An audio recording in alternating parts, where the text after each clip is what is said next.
Sejarah asal-usul Desa Palimanan Kabupaten Cirebon. Desa Palimanan terletak di pusat kota Kecamatan Palimanan Kabupaten Cirebon. Luasnya 26.764 hektar, terdiri dari tanah bukit dan tanah datar di kaki Gunung Ciremai. Pada tahun 2006, penduduknya berjumlah 5.586 orang, terdiri dari laki-laki 2.842 orang dan perempuan 2.861 orang. Mata pencaharian sebagian besar penduduknya pedagang, ada pula yang petani dan pegawai negeri.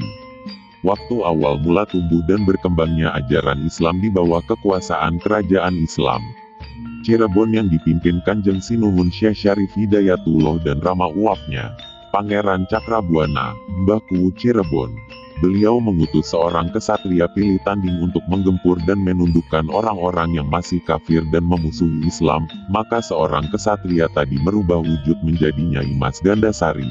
Nyai artinya perempuan, Mas artinya seorang laki-laki. Gandasari artinya memiliki dua kemaluan, perempuan dan laki-laki. Nyai Mas Gandasari, sebelum maju ke medan pertempuran terlebih dahulu menitipkan pelanangannya atau penis kepada seorang Ki Gede yang juga sakti mandraguna, Raga Poyaan. Singkat cerita, usai pertempuran Nyai Mas Gandasari bermaksud hendak mengambil peli yang dititipkan kepada Ki Gede tadi.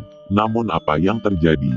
Begitu kecewa karena peli yang dititipkan tadi tanpa disengaja keelek termakan dan masuk ke dalam perut, disebabkan peli tadi ditelan ke dalam mulut Ki Gede. Maka berkatalah Nyai Mas Gandasari kepada Ki Gede, "Mangan peli kaya buta, makan peli layaknya seorang raksasa." Seketika itu Ki Gede berubah wujud menjadi seorang raksasa.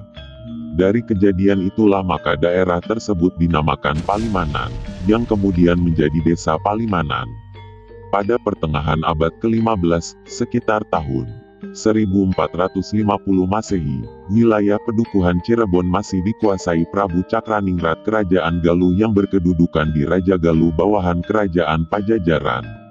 Pada saat itu penguasa Kerajaan Galuh Pakuan untuk wilayah Cirebon dipercayakan kepada panglima perangnya yang bernama Kipati Arya Kiban atau Ki Gede Palimanan, dibantu oleh Arya Gempol, Arya Sutem, Arya Igel dan yang lainnya. Pusat perwakilan kerajaan berkedudukan di Palimanan sebagai pintu gerbang pertahanan dan untuk memantau, mengawasi situasi kerajaan Islam Cirebon di bawah pimpinan Syekh Syarif Hidayatullah. Tempat situs bersejarah peninggalan leluhur, situs dan alamat objek wisata Banyu Panas, Gua Dalem, Gua Topong, Gua Macan, Gua Lawang Sanga, Gunung Jarong, Gunung Kromong dan objek wisata Banyu Panas serta masih ada yang lainnya. Situs-situs tersebut sudah punah dan tinggal namanya saja karena sudah dimiliki oleh PT Indosemen atau tanah tersebut dikuasai oleh badan milik negara, BUMN, dan tidak bisa diganggu-gugat yang merupakan aset negara. Situs yang masih ada yaitu Gua Dalem. Di samping Gua Dalem terdapat makam Kasan Kusen yang berasal dari Mesir. Situs tersebut ada di wilayah Desa Palimanan Barat masuk Kecamatan Gempol. Pada tahun 1982, diadakan pertemuan musyawarah antara tokoh masyarakat dengan aparat pemerintah Desa Palimanan Barat.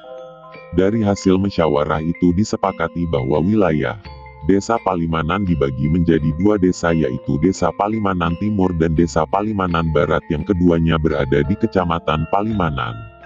Pepatah orang Palimanan, sugi beli rerawat, melarat beli gegulat. Sekarang Desa Palimanan Timur masuk wilayah Kecamatan, sedangkan Desa Palimanan Barat masuk wilayah Kecamatan Gempol. Nah, sekian ringkasan cerita sejarah dari asal-usul Palimanan Cirebon. Mohon maaf apabila dalam penyampaian ini ada yang tidak pas dengan kenyataan, mohon maaf yang sebesar-besarnya. Dan jangan lupa klik tombol subscribe dan nyalakan notifikasinya supaya tidak ketinggalan dengan video-video dari CRI Channel. Wassalam permios.